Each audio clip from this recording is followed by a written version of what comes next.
Science doesn't want you to know this. The power to see the invisible. Nikola Tesla. And it's not because it's a lie. It's because it's too dangerous to understand. On the night of January 7, 1943, Nikola Tesla's body was found alone, cold, in room 3327 of the New Yorker hotel. He was 86 years old, no relatives around, no friends, just the heavy silence of a man who has seen too much, said too much, and paid for it with the deepest isolation a human being can experience. But what no one tells you is what happened in the following hours. Before the body had completely cooled, American government agents invaded the room. They were not doctors. They weren't coroners. They were men in dark suits, expressionless faces, moving as if executing a military order. They searched every drawer, every paper, every notebook. They took everything, absolutely everything. What were they looking for? Tesla had left writings, diaries, notes on something he called the invisible field of consciousness. Something that, according to him, connected all living minds on the planet. A silent ocean of energy that only a few could perceive and even fewer could manipulate. And he said he had learned to see this field, not with the eyes, but with something he called electric vision of the soul. In the last years of his life, Tesla began to avoid crowds. He said he could feel the energetic weight of the people around him. That collective thought created waves, real, measurable waves, that altered the field around him. He described it as being submerged in a sea of invisible frequencies, all pulsing, all screaming at the same time. "I see what should not be seen," he wrote in a never-sent letter, found years later among classified documents, and that condemned me to loneliness. But what did he see exactly? Here is the first truth that Tesla discovered, and that they tried to hide from you. The universe is not made of matter. It is made of vibrant information. Everything that exists, your body, your thoughts, your emotions, is just energy organizing itself into different patterns. And these patterns can be seen, not with instruments, but with a trained mind,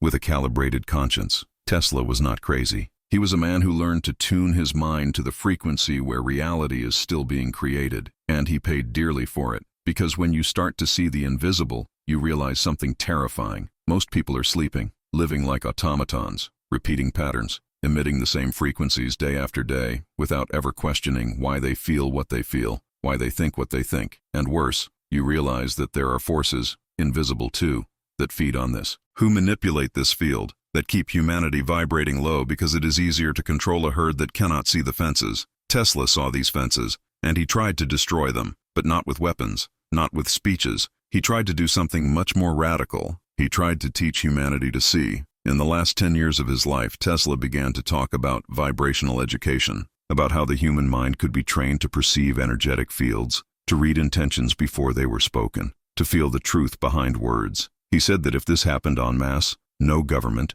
no corporation, no power structure would be able to hide anything anymore, because lies have a low frequency, and awakened minds can feel them. That's when he became too dangerous, not because of their machines, not because of its electrical genius, but because he was teaching people to see the invisible, and that threatened the entire established order. So they isolated him, they cut off their funding, they ridiculed his ideas, they transformed him into an eccentric, almost comical figure, a delusional old man who spoke to pigeons. But the truth is different. Tesla was more lucid than ever, and his last notes, those that were confiscated that January night, contained something explosive, a method, a protocol, a technique to activate electric vision in anyone. He called it the awakening of the silent eye, and that's exactly what official science doesn't want you to know. Because if you learn to see the invisible, you will never be controlled again. Take a deep breath now. Think about how many times you felt something you couldn't explain, an intuition, a feeling, a strange feeling when entering a place or being close to someone. This was not imagination.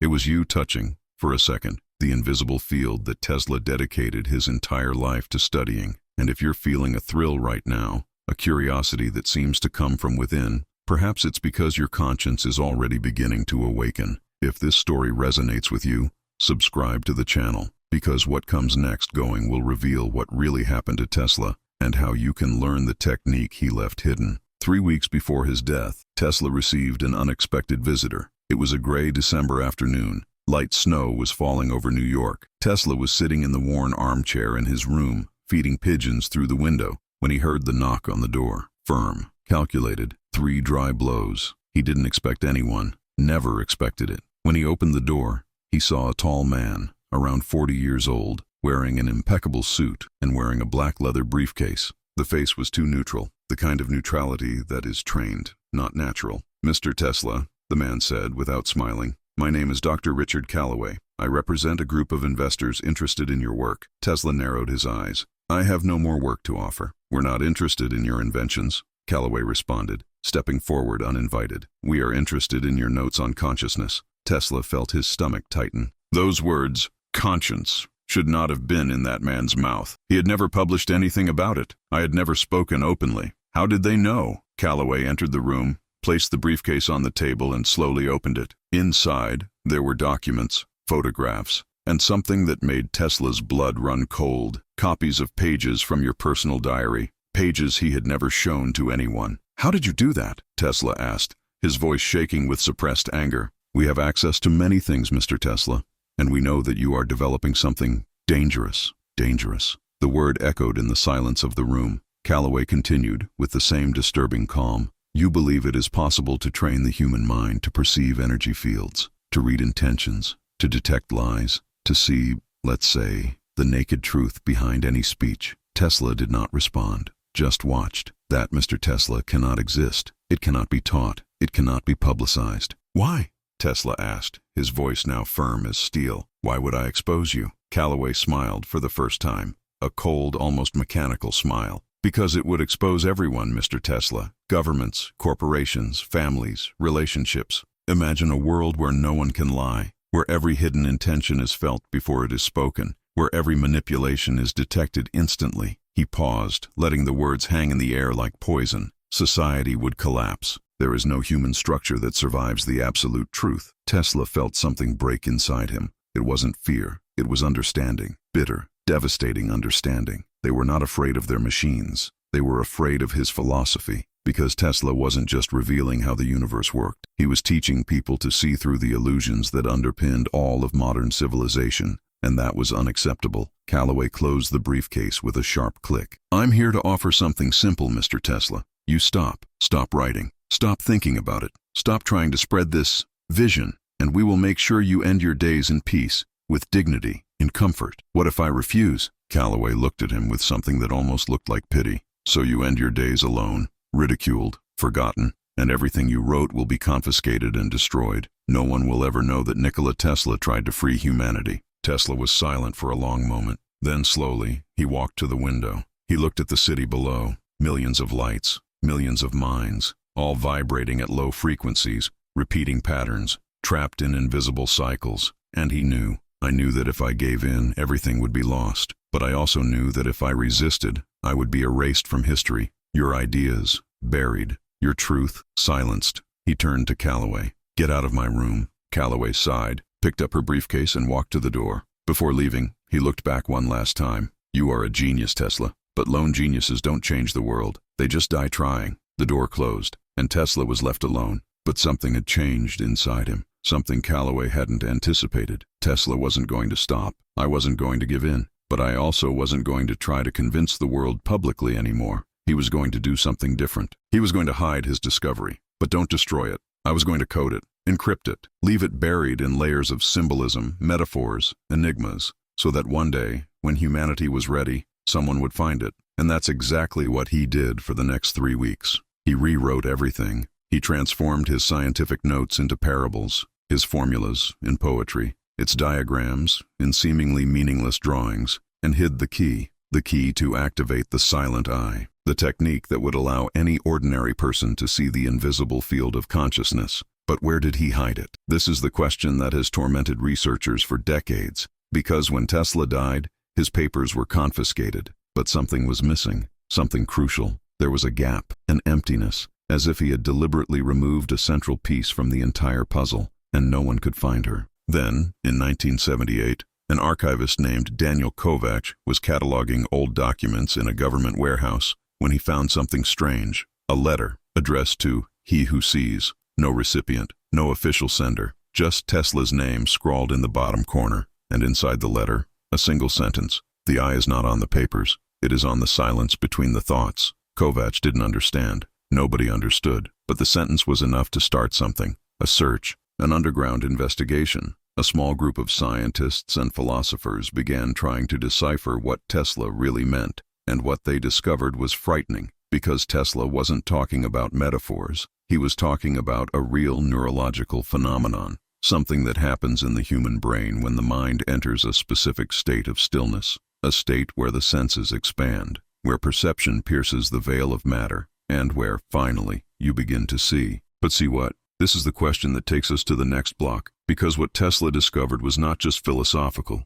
It was scientific, it was measurable, and it was replicable. And if you're starting to feel like there's something bigger going on here, something beyond this story, then you're already entering the field. Daniel Kovacs was not a spiritual man. He was an archivist, a silent bureaucrat who spent his days organizing forgotten documents in dusty government basements. But that letter changed something in him. The eye is not on the papers. It is on the silence between the thoughts. He read the sentence dozens of times, hundreds, and each time he felt a growing restlessness, as if something inside him was trying to awaken. One night, alone in his apartment, he decided to do something he had never done before. He sat in silence. He closed his eyes, and he tried to find the space between his thoughts. At first, it was chaotic. His mind screamed. To-do lists, worries, random memories, everything running over each other, without pause, without order. But he insisted, and then, after almost an hour, it happened. 1 second, maybe 2, a sudden emptiness,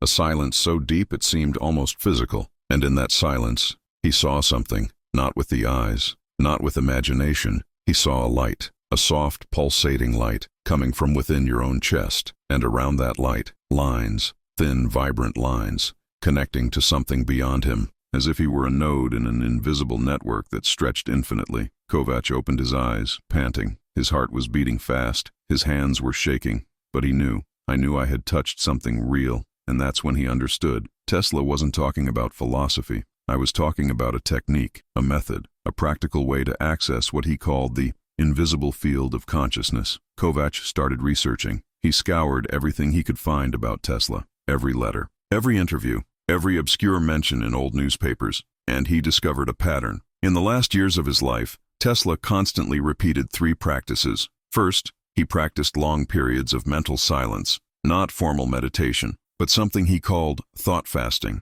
Hours of sitting without reading, without speaking, without stimulating the mind, just watching the void. Second, he focused on frequencies, not just sound frequencies, but mental frequencies. He believed that every emotion, every thought, every intention had a specific frequency, and that by training the mind to recognize these frequencies, you could read people before they even spoke. Third, he avoided low vibration fields, crowds, negative news, people who constantly complained. Tesla said these things contaminate the perceptual field and impede vibrational clarity. Kovacs realized that these 3 practices were not random. They were a protocol, a training, and he decided to follow him. For 6 months, Kovacs completely changed his routine. I woke up before dawn. He spent the first hour in absolute silence, observing his thoughts without getting caught up in them. Then, throughout the day, he practiced what Tesla called vibrational listening, trying to feel the energy of the people around him, not their words. And something extraordinary began to happen. He started to notice things, little things at the beginning, how to know when someone was lying, even if the lie was well told, or feeling the tension in a room before any conflict erupted, or predict when someone was going to call him, seconds before the phone one touch. At first he thought it was a coincidence, but the coincidences piled up, and they became standards, until one afternoon while organizing files in the warehouse, he felt something different, a presence, not physics, but energetic, as if someone were watching, not with their eyes, but with their intention. He turned around slowly, and he saw a man standing at the entrance, dark suit, neutral face, leather briefcase. Kovacs felt his stomach sink. He was the same type of man who had visited Tesla decades ago. Maybe not the same person, but the same energy, the same calculated coldness. "Mr. Kovacs," the man said, his voice low and controlled, "we need to talk about your recent hobby." Kovacs did not respond, just watched, and for the first time he really saw it. He saw beyond the neutral face. In addition to the carefully chosen words, he saw fear. That man was afraid of him, scared of what he was discovering, fear that Kovacs was unlocking something that should remain buried. "How do you know what I've been doing?" Kovacs asked, keeping his voice steady. "We always know," the man replied. "There are certain patterns, certain behaviors that trigger red flags. And you, Mr. Kovacs, have triggered many." He took a step forward. "You found the letter, and you started practicing. You're trying to replicate what Tesla did." Kovacs did not deny it. "What if I am? Then you need to stop now. before it goes too far. Too far for what? The man hesitated. Just a second. But it was enough. Kovac felt it. He felt the crack in his mask, the moment of vulnerability. And then, something unexpected happened. The man sighed, not as part of a performance, but like someone tired, genuinely tired. "You don't understand what you're doing," he said, and for the first time, his voice sounded human. Tesla thought he was freeing humanity, but he didn't realize the chaos it would cause. "What chaos? Do you think people want to see the truth?" the man asked, almost bitterly. "Do you think they want to feel the real intentions behind every smile, every promise, every 'I love you'?" He shook his head. Tesla underestimated something fundamental about human nature. We need illusions. We need to believe that we are good, that our leaders care, that the world makes sense. If you take that away, if you teach people to see everything, they collapse. Kovac felt a strange weight in his chest, because for the first time, he understood the other side. Maybe those men in suits weren't villains. Maybe they were just guardians of a necessary illusion. But then, a memory emerged, a memory of Tesla, in one of his last interviews, saying something that had never made sense before. The truth does not destroy, the lie does. And the only way for us to survive as a species is to learn to live in the light, not in the shadow. Kovac looked at the man in front of him. "I won't stop," he said simply. The man closed his eyes for a moment. Then he picked up the suitcase and walked towards the door. Before leaving, he stopped. "Then prepare yourself, Mr. Kovac. Because when you truly activate the silent eye, when you truly begin to see, you will understand why Tesla died alone." The door closed, and Kovac stood in the silence of the warehouse, feeling something heavy and inevitable approaching. But he didn't back down, because something inside him had already changed, something that couldn't be undone. He had seen it, and now, there was no going back to being blind. Kovac knew he was being watched. I felt it now with disturbing clarity. Not paranoia, real perception, as if small, invisible antennas had activated in his consciousness, capturing signals that had previously gone unnoticed. He spent the next few weeks delving into Tesla's documents, but now, with a different urgency. I wasn't just studying, I was running against something, against someone. And then, on a cold March dawn, he found it. I was reviewing for the 10th time a series of technical drawings that Tesla had made in the 1940s. Drawings that, officially, were just the meaningless scribbles of an aging man. But Kovac now saw it differently, because he was no longer looking with ordinary eyes. He was looking with the silent eye, that state of expanded awareness that he had learned to access through mental silence. And when he looked like that, the drawings changed. Not literally, but something in the way his brain processed them changed. Lines that seemed random suddenly formed patterns. Symbols that seemed decorative revealed sequences. And at the center of one of the drawings, hidden in layers of seemingly chaotic geometry, was something unmistakable, a neural map, a diagram detailing exactly which regions of the brain needed to be activated, in which sequence, to unlock the camera's vision. Invisible, MPO. Kovac felt his heart quicken. Tesla had not hidden the technique in words. They were hidden in images, because words could be translated, interpreted, distorted. But a neural map, disguised as abstract art, could only be seen by those already on the path to awakening. It was brilliant and terrifying, because now Kovac had something too dangerous to exist, the complete method. He photographed the document with shaking hands and ran out of the warehouse. I needed to test. I needed to know if it really worked. He returned home, locked himself in his room, and followed the instructions on the map. There were no written instructions. They were visual. Each symbol represented a type of mental focus. Each line, a direction of attention. Tesla had encoded an entire neurological protocol in sacred geometry. Kovac took a deep breath and began. First, he entered deep silence. Then he directed his attention to the center of his chest. Not the physical heart, but something behind it. Something Tesla called the central node of the vibrational network. And then, slowly, he began to expand that attention, as if he were opening concentric circles of perception around himself. At first, nothing. Then a strange tingling at the base of the skull. And then, without warning, everything changed. The room around him gained a new layer, not visual, but perceptive, as if he was seeing through a filter that had always been there, but now for the first time was active. He could feel the walls. Don't touch. To feel, as if they emitted a low, slow, dense frequency. And I could feel something more. People. In other apartments. I couldn't see them, but I could feel their energetic presence. Some brilliant, others opaque, some agitated, others at peace. And then, with a shock that almost made him scream, he felt something cold, something that didn't belong there. two presences. Stops outside your door, waiting. Kovac opened his eyes, still in the resonance of the expanded state. He walked to the door slowly without making a sound. He placed his hand on the wood and felt it, hostile intent, clear as a radio signal. They were not just observers. They were there to act. He backed away, his heart pounding. I needed to leave, but how? The front door was locked. The window looked out onto a third floor. And then, something extraordinary happened. His mind, still tuned to the invisible field, caught something. One piece of information, coming from where he didn't know. But it was clear. Fire escape, left side, 3 minutes. It wasn't a voice. It was knowledge. As if the surrounding space itself were communicating possibilities. Kovac didn't hesitate. He grabbed his backpack, put the photographed document inside, and ran to the side window. The fire escape was there, exactly where the information had indicated. He quickly went downstairs, hearing the sound of the door being kicked down behind him. When he reached the street, he ran. I didn't know where, just ran. And it was then that he felt it again. A presence, but this time, different, not hostile, curious. He stopped in a dark alley, panting, and looked around, and he saw her, a woman, maybe 50 years, gray hair, deep eyes, simple clothes. She was standing at the end of the alley, watching him with a strange expression, not by surprise, of recognition. You activated it, she said simply. Kovac was unable to respond. He just looked at her, confused. I knew someone could do it, she continued, taking a step forward. Tesla left clues, not for everyone, but for those who were ready. Who are you? My name is Elena, and I am one of the last people alive who knew Nikola Tesla in person.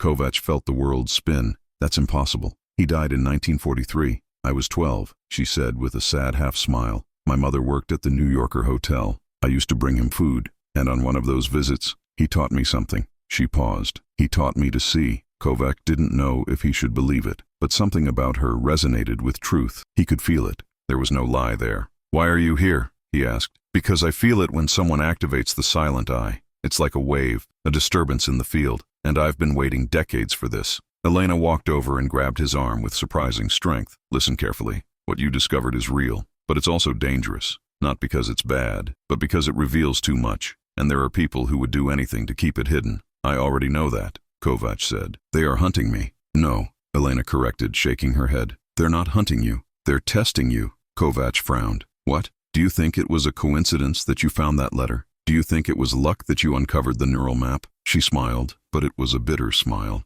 Tesla did not hide his discovery so that it would never be found. He hid it so that only the worthy to find it. And those men in suits? They are not enemies. They are filters. Kovac felt something crumble inside him. They are protecting the technique? They're protecting humanity, Elena said. Because if anyone could activate the silent eye without being prepared, there would be absolute chaos. Tesla knew this. That's why he created layers, tests, challenges. She let go of his arm. And you passed. So now, you have a choice. What choice? You can try to get the word out, spread to the world, and watch as unprepared people destroy themselves, trying to see what they're not ready to see. She paused for a long time. Or you can do what Tesla really wanted. Protect the technique, teach only those who genuinely seek, and slowly build a network of awakened minds that can one day truly change the world. Kovac was silent, processing, and then something clicked. The last piece of the puzzle. Tesla never wanted a revolution. He wanted an evolution, controlled, gradual, safe. So what do I do now? Kovac asked, his voice finally calm. Elena smiled, this time, genuinely. Now you become a guardian, like me, like others before us, and when someone is ready, you leave the clues. Kovac did not return home that night, not even the next one. Elena took him to a place he would never have imagined existed, a small private library hidden in the suburbs of New York, disguised as a rare bookstore. But it was no ordinary bookstore. It was a living archive. Within those walls, there were records that the official world would never see. Tesla letters that were never cataloged, diaries of people who had activated the silent eye over the decades, detailed reports of experiences, techniques, failures, and successes. And most importantly, a network, a silent network of guardians spread across the world. Ordinary people, teachers, doctors, artists, scientists, all united by a single mission, to protect Tesla's knowledge and prepare him for the right moment. We are not an organization, Elena explained as she showed the files. We don't have a hierarchy. We have no political agenda. We are just people who understand the responsibility to see the invisible. Kovac spent weeks there, taking it all in, and the more I learned, the more I understood Tesla's quiet genius. He hadn't failed. He had not been defeated. He had planted seeds. A system was created where only those with emotional maturity, mental clarity, and pure intention would be able to find the way. The men in suits were not enemies. They were part of the filter. They drove away the superficially curious, those who sought power, those who wanted to use the technique to control others. Only those who persisted, not out of ambition, but out of internal necessity, reached the end. And Kovac had arrived. But now he faced the hardest part, accepting that he couldn't save everyone. I couldn't wake up the whole world, because not everyone was ready, and forcing someone to see prematurely was as destructive as keeping them blind forever. Tesla learned this the most painful way, Elena said one night, as they sipped tea in silence. He tried to shout the truth, tried to force humanity to awaken. And what happened? She looked at Kovac with sadness in her eyes. He was isolated, ridiculed, forgotten. Not because it was wrong, but because it was too early. Kovac felt a lump in his throat. So all of this was for nothing? No, Elena replied firmly, because he understood in the end that true change doesn't come from the top down. It comes from the inside out, one person at a time, one awakening at a time. She got up and walked to a bookshelf, removing a yellowed envelope. That was left to the next guardian, and now, that guardian is you. Kovac opened the envelope carefully. Inside was a handwritten letter. The handwriting was unmistakable, Nikola Tesla, and the words went through him like lightning. To the one who sees, if you are reading this, then you understand. You have activated the silent eye. You have touched the invisible field of consciousness. And now, you carry the weight that I carried. It is not a burden of knowledge. It's a burden of choice. You can try to change the world by force. You can scream the truth. You can try to wake up everyone around you. But I tell you, with the wisdom of someone who has tried and failed, it doesn't work, because awakening cannot be imposed. He needs to be chosen. So instead of saving them all, save one, teach one, light one, and trust that that person, when they're ready, will shine a light on someone else, and another, not in years, maybe in generations, maybe in centuries, but one day, there will be enough light, and the whole world will see, not because someone forced it, but because humanity will finally be ready. Until then, be patient, be silent, sedge the flame that doesn't scream, but warms. You are not alone, you never were, and I will be with you, in the invisible field, until we can all see together. Nikola Tesla. Kovac finished reading with tears in his eyes, not out of sadness, but with deep understanding. Tesla had not died alone. He had died knowing that his mission would continue, through people like Elena, like Kovac, like all those who would come later. And in that moment, Kovac understood his role. It wasn't being a hero. It wasn't about being a revolutionary. It was being a guardian, a silent protector of the flame that Tesla had lit. For years later, Kovac returned to the warehouse where it all began, not as an archivist, but as a visitor. He had a mission now, a mission that he carried out discreetly, without fanfare, without ego. He identified people who were ready, not through words, but through the invisible field. He felt when someone was vibrating at the right frequency, when someone was looking for something deeper, and when he found these people, he would leave clues, a letter, a book, a seemingly casual conversation that planted a seed, exactly as Tesla had done, and just as someone, unbeknownst to him, had done for him. Because now Kovac understood the deepest truth of all. Awakening is not an event. It's a network, an invisible web of consciousnesses that touch, illuminate, and expand through time and space. And every person who activates the silent eye is not just an awakened individual. It is a node in this network, a point of light that strengthens the entire field. Dojoshi Razak, and you, if this story touched something inside you, if you felt, even for a second, that there was something bigger going on beyond what your eyes could see, then maybe you're already on the path. Tesla did not leave his technique to scientists, left it to the search engines. For those who feel that the visible world is only half the story, the silent eye does not open with technology. Don't open up with complicated rituals. It opens when you finally stop, when you allow yourself to enter the silence between thoughts, when you stop looking for answers outside and start feeling the truth within. And when that happens, you realize you were never alone. There is a field, an invisible ocean of consciousness, and you were always connected to him. Tesla saw this, Kovac saw this, Elena saw this, and maybe, just maybe, you're starting to see it too. So take a deep breath now. Feel the weight of your body, the rhythm of your heart, the silence between one breath and the next, and ask yourself, am I ready to see the invisible? If the answer is yes, then you already know what to do. Enter the silence, watch, feel, and trust, because the universe does not hide the truth from those who really want to see it. It just waits for you to be ready to carry it. If this story awakened something in you, subscribe to the channel. Not for me, but for you. Because here, we're going to continue exploring what Tesla really meant when he talked about energy, frequency, and vibration. And perhaps together, we can be the next generation of keepers of the flame he lit. The invisible field is calling. The only question left is, will you respond?